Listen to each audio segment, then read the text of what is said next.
After a petition for child support or spousal support is filed, you will receive a summons to appear before the court for a status hearing. At the status hearing, the parties and their attorneys, if an attorney is hired, will go before a judge, who will review the matters before the court. If the parties have already reached an agreement, a final order can be signed by the judge that day.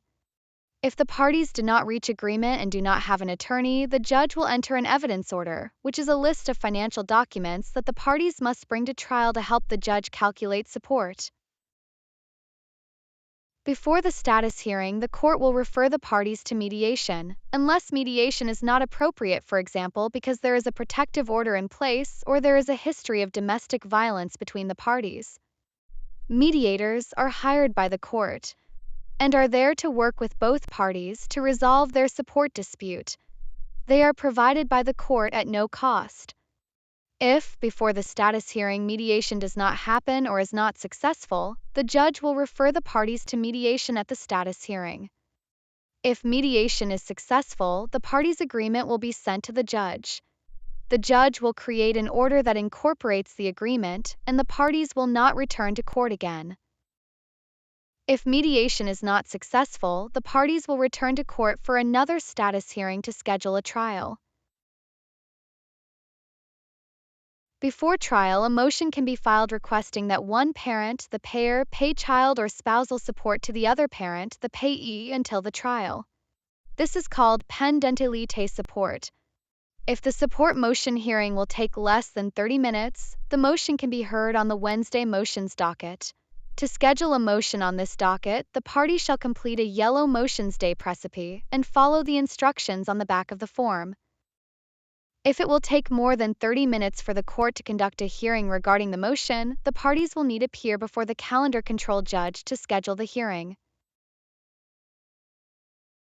Trials in the Juvenile and Domestic Relations District Court may not exceed 3 hours in length.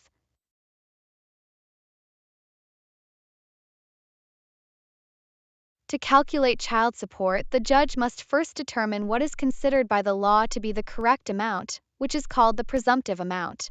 The amount is based upon the parent's combined monthly gross income, the number of children, and the number of days that the child spends with each parent.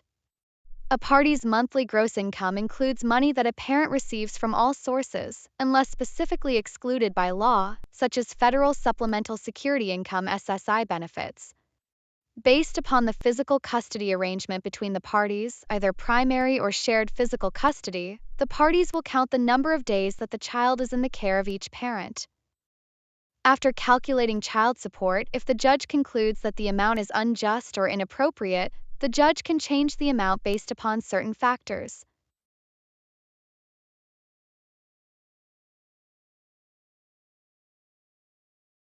If a parent does not have an attorney, the parent may contact the Virginia Department of Social Services, Division of Child Support Enforcement (DCSE), to get assistance in collecting child support from a parent.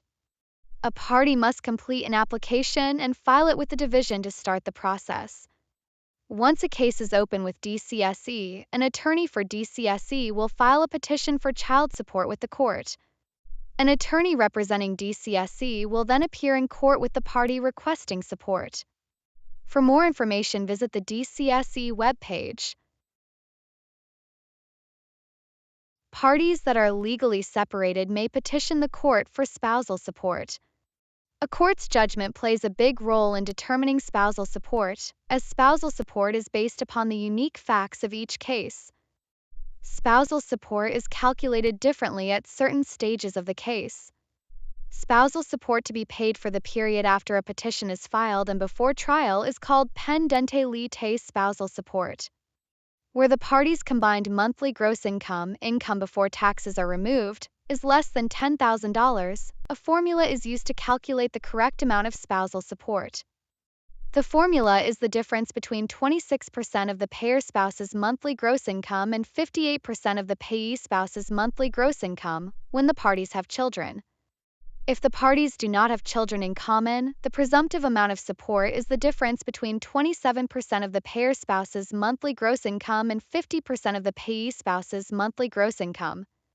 The court will calculate spousal support based upon the parties' gross incomes and whether they have children. After calculating spousal support, the court may adjust the amount for good cause, including evidence about the parties' current financial circumstances. At trial, the judge will decide spousal support based on the evidence and circumstances at the time of the trial, ensuring that the award reflects the financial realities and needs of both parties. The judge must consider the needs of the requesting spouse and the ability of the other spouse to pay. Spousal support is calculated based on several factors. If the parties are represented by attorneys, the child and spousal support orders shall be prepared by the attorney. Each order must also include a copy of the support guidelines calculation worksheet. If the parties agree that neither party will pay support to the other or that one spouse will pay an amount of support different than the guidelines amount, the order must state that the amount of support is by agreement. Attorneys, however, must first calculate support according to the guidelines and include the guidelines worksheet with the order so that the court knows what the guidelines support calculation would have been, without an agreement.